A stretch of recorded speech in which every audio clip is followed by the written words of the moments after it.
Hey y'all, I've got a delicious and easy pie recipe for you. I am snacking on it right now. It's so good. It is a transparent pie. It's supposed to be George Clooney's favorite, and I even looked it up on YouTube, and he was doing an interview and talking about it, and I'm like, I have got to make this pie. It is really delicious and really easy to put together. All right, these are all the ingredients you're going to need for your transparent pie. You've got vanilla. I have got a pie crust that I bought from Aldi in the refrigerator section, and they're on sale right now, so go pick you up some. And I've got 1 stick of butter that I'm going to melt. I've got some sugar. I've got 4 beaten eggs, and there's some cream there. And also you're going to use a couple tablespoons of flour, and that's all you do is just mix that up. And I wanted to tell you a little bit about the transparent pie. There's really no information about where the name transparent pie came from. When I was telling Doug what I was making, he said, are we going to be able to see it? And I'm like, no, it's transparent. It's not invisible.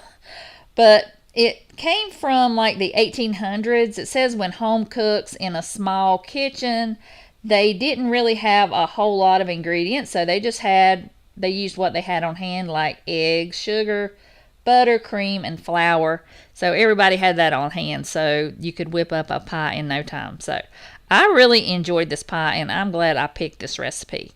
So you just need 1 stick of butter melted, and then you're going to add the sugar in there and cream it really well. And I was watching that video. I guess George Clooney was being interviewed in his hometown in Kentucky, and they were asking him what he missed the most. And he said, yeah, I miss my family and friends, but the most thing I miss was the transparent pie. And he said it goes straight to your heart, and I thought that was awesome. And I'll have that clip linked down below if I can find it again. And now I'm going to add the cream to it. And I always buy all kinds of I buy lots of heavy whipping cream during the holidays, so I always have that on hand. I might not have it all the time. And just mix that until smooth, and then you'll mix in those 4 beaten eggs. This came together really easy. I mean, I could see me making this pie maybe once a week just because how easy it was to put together. It did bake a little bit longer than what I thought it would, but it was still delicious, worth every minute of it. And now I'm going to add 2 tablespoons of flour. One of the recipes I found says to add 2 tablespoons. Add regular flour, so that's what I did, just not self-rising flour. And now I'm going to add a tablespoon of vanilla, and that's it. Just mix that together, and then we're going to put it in our pie shell.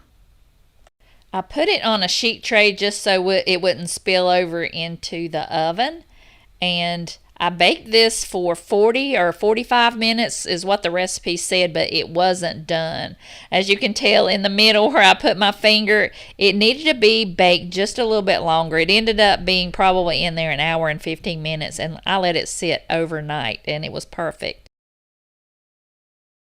Y'all, I'm from North Carolina, so you know I got to make a Tarheel pie for Thanksgiving. This was so easy. I'll have the recipe linked down below in the description box. But you just mix up brown sugar and white sugar in a bowl, and you're going to mix that with some flour, and then you're going to take a stick of butter and melt some chocolate chips in there, and then you'll need a pie crust.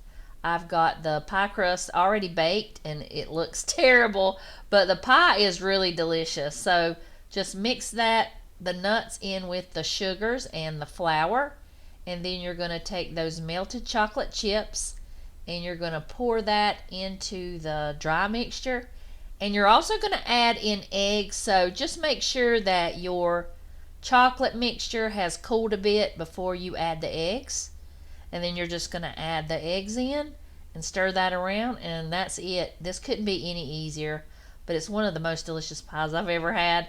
It tastes like a brownie with some pecans in it, and you'll slightly underbake it so it'll be nice and fudgy and delicious. So just mix that up really good so you've got all the sugars and the flours all mixed in together and you don't have any in the bowl. Just mix that together and then put it in your pie crust. And then you're just going to add it to your crust. I had a terrible time getting it in there. It just would not stick to the pan, so it looks terrible. But the pie's going to be delicious. And also, I probably wouldn't bake this ahead of time next time. I would just put it in the pan unbaked and bake it together. So just put it in your pan, bake it in the oven. So you're going to just put it in the oven at 350 for 30 to 35 minutes and it's done. This was so delicious. And this was one of the easiest pies to put together. And I'm just slicing me a piece right now and it was so good. This is another easy recipe for your Thanksgiving table. You are going to love it. All right, y'all, look. It looks like a piece of fudge or like a brownie pie. That looks really good.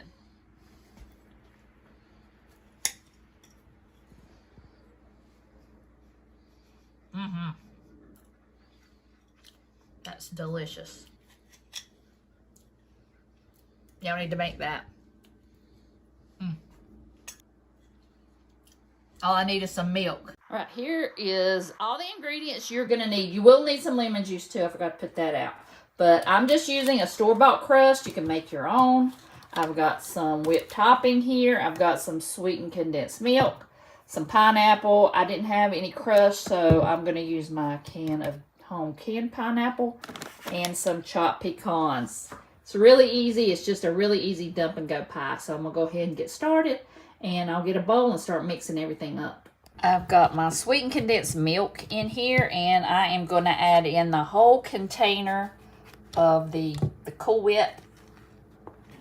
And this does make 2 pies, but this is an extra large pie, it says in here, or graham cracker crust. And I am just going to add all of this to the bowl, or I can just leave half of it in the bowl and eat that straight out of the bowl because it's that good. I'm telling you. All right, so I'm going to mix that together. If you just have pineapple chunks, I just drained mine and cut it up. You don't have to cut it up really fine, but I'm just going to let mine drain for a little bit. And then when it drains, I'll add the pineapple in there. I've also got 3/4 of a cup of pecans. You could also use walnuts. And just mix that in together. Or you could leave them out. All right, drained my pineapple really well. Mix that together. Get that going in. You could also add in oranges. I saw a video where they add in chopped up mandarins, so that would be good too, but I don't like oranges in my pie anyway. All right, last thing is just 3 tablespoons of lemon juice, and that is it. Just stir that around and it's ready for the crust. That easy. Put it into your pie shell. It's that easy. This one's an extra large one, so it's gonna fit everything in this pie pan. So you could also put probably some Cool Whip or something on top, but I just like it just like it is. So I'm just gonna let it sit in the fridge 2 to 4 hours or up to overnight. Okay, I let it sit in the fridge for 24 hours. You could also freeze this. It does really well. So you could make 1 pie and eat it right away and then freeze 1 pie. But it comes out really good. And I've even put it not in a pie pan but a casserole dish, and it comes out really easy that way too. So I'm going to get a piece and hopefully it'll come out clean. This is always the pie we take for family gatherings and family reunions. Everybody loves it. You could pretty it up and put some pineapples or oranges if you use that on the top, but we like it just like it is.